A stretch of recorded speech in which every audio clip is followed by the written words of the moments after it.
So, good evening, Mas Aji. Hello everyone, my name is Patrick Eliazer Malini with student ID 27023522206 from International Relation in 4th semester. So, in this presentation, I will deliver a strategic analysis of the Chinese multinational company Contemporary Amperex Technology Ltd, or what we know together as CATL. So, first of all, we need to see what is the CATL. I will be presenting this analysis from the perspective of Germany, which has become one of the central hubs for CATL's production and innovation in Europe. So we will explore how the CATL competitiveness is shaped and transformed through the OLI framework, diamond theory, and also the Porter's five forces. And I will conclude my presentation with the strategic recommendation using the strategic business model canvas. More than that, I will try to examine how geopolitics, the global value chain, and also the interaction between regional institutions and the company shaped CATL global expansion dynamics.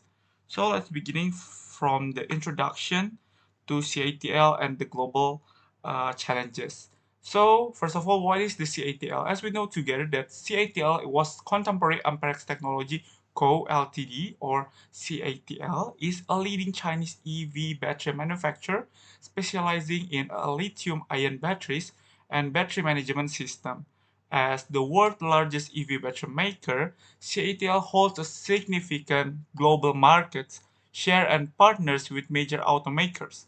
While known for its LFP battery technology, CATL faces global challenges right now, including the policy barriers and increasing competition, requiring strategic innovation and also the adaptation. CATL also faced a lot of competition domestically with BYD and pricing pressure due to the overproduction and weakening of the EV demand. So meanwhile, emerging solid-state battery technology and also the environmental concerns around rare metal supply chain and another layer of complexity. So next slide. So we need to see what is the global challenges from the CATL itself. So as we know together, the first, it was coming from the political challenges. It was the US and China geopolitical tension and protectionism. So that we can see here, and as we know together, there's a lot of problem of the political challenges as we know together. And then the second one, it was the tech wars and global standard that the global standard of EV and also for the battery was increasing. And also the third challenges and threats is competition with the similar domestic products that have been mentioned before. It was BYD itself. So we will move to the OLI framework. Let me tell to you what is the OLI framework. First of all, if we can see the ownership advantage that CATL was already holds over 5,000 patents, has mature LFP battery technology, and it was advancing solid-state batteries. It also excels in battery management system and enjoying the global production scale. And then as we can see right now, the location advantage, as we know together, it was Germany, it was the heart of the global automotive industry with the excellent logistic infrastructure and also a strong industrial cluster and policy support such as the EU EPCEI subsidies and also the location of the CATL plants itself offers fiscal incentive and research collaboration opportunities that Germany was become a lot of technology improve in today. And also the third one, it was the internalization advantage. As we can see together, if Seattle can maintain their own full control over its operations in Germany, Seattle will ensure product quality, protects its technology, and optimize the production and distribution itself, especially to nearby automakers like BMW, Volkswagen, and also the Mercedes. So the OLI analysis aligns with Dunning expansion motive that CATL was entered the Germany seeking the efficiency and strategic alliances. So if we can see what is the demand of CATL in another state. First of all, we have Hungary. So Hungary itself was, as we know, as the member of Uni Europe, was have the regulation to achieve net zero emission. And then the rise of the electrical vehicle trend was very booming trend in Europe itself. As we can see together, there's a lot of EV was strolling around in Europe right now. So the last demand was growth of electrical commercial transportation, as we can see, not only for the uh, supercar, not only for the private car, EV was trend, but also for the um, transportation, public transportation, it was using EV right now. Nah. So we can see how the study case in Germany itself. First of all, I want to talk with you about the regional asset development. So in Erfurt, the city in Germany, CITL is building a 14 gigawatt plant, but its ambitious go further. It aims to transform the facility into, first of all, a solid state of battery R&D, research and development hub. The second one for the training center for the local workforce. The third one is the circular economy based battery recycling site. And the last one is a pilot project for AI integrated smart batteries. So as we know, together by creating these regional assets, CATL isn't just investing, it's driving technology transfer. So not only growth in Asia, in China itself, but it was uh, spread over into the Europe, through the Europe itself.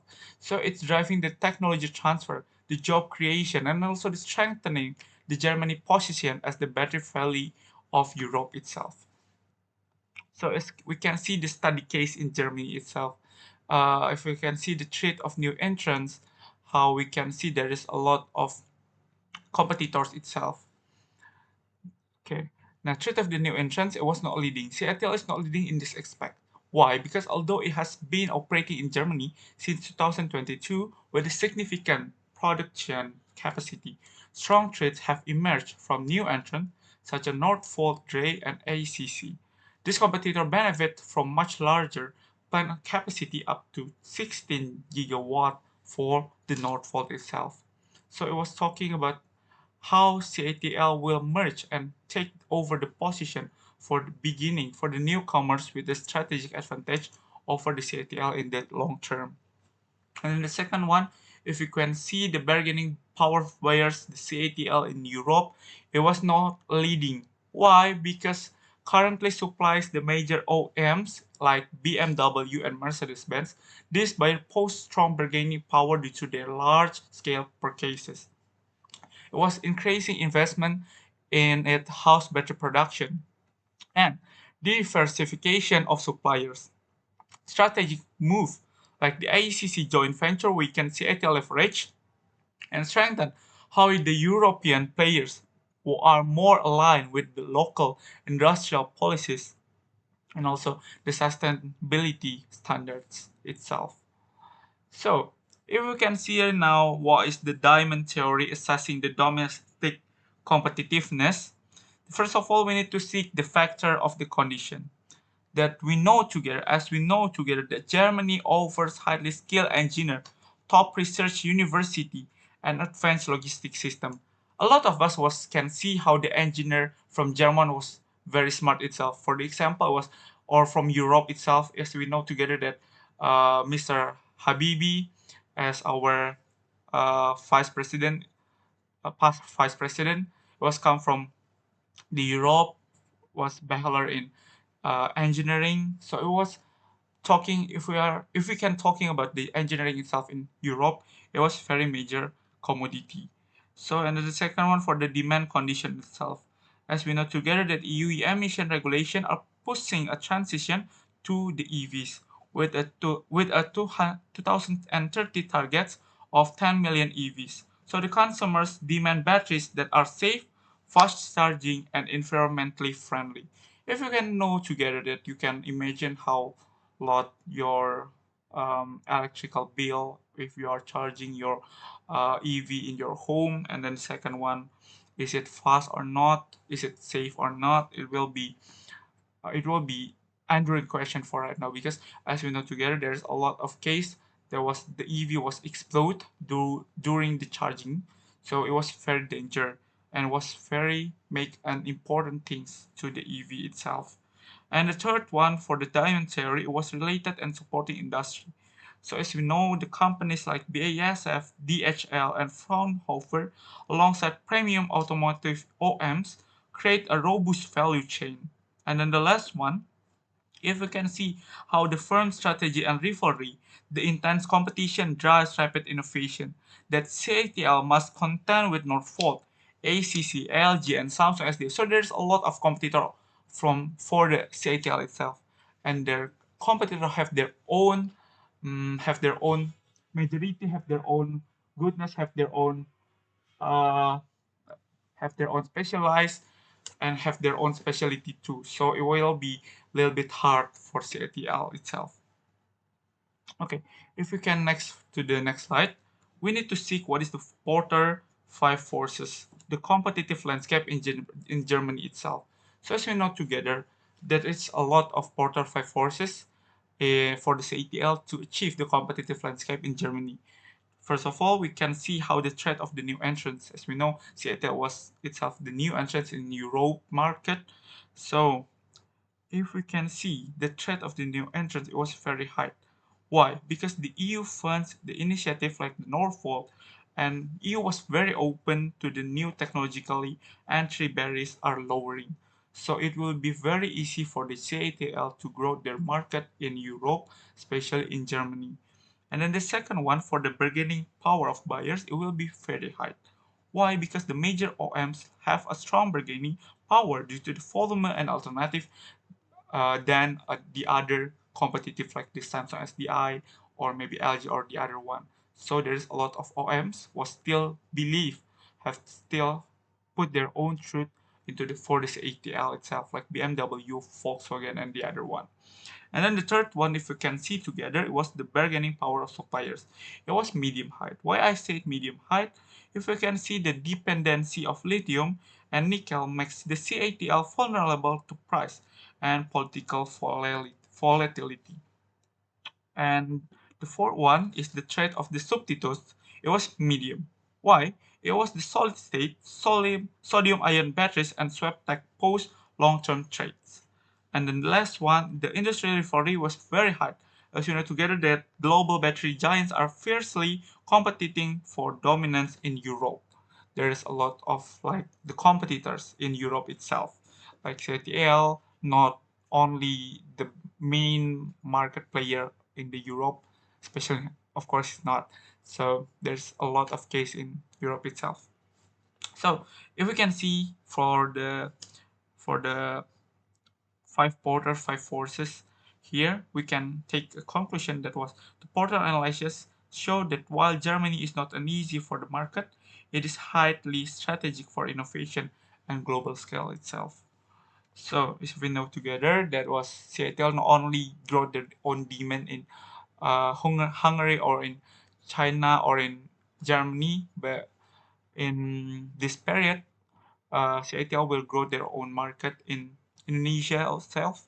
So the Seattle still prepare the next plan, the next step to grow their to expand and grow their business in Indonesia itself.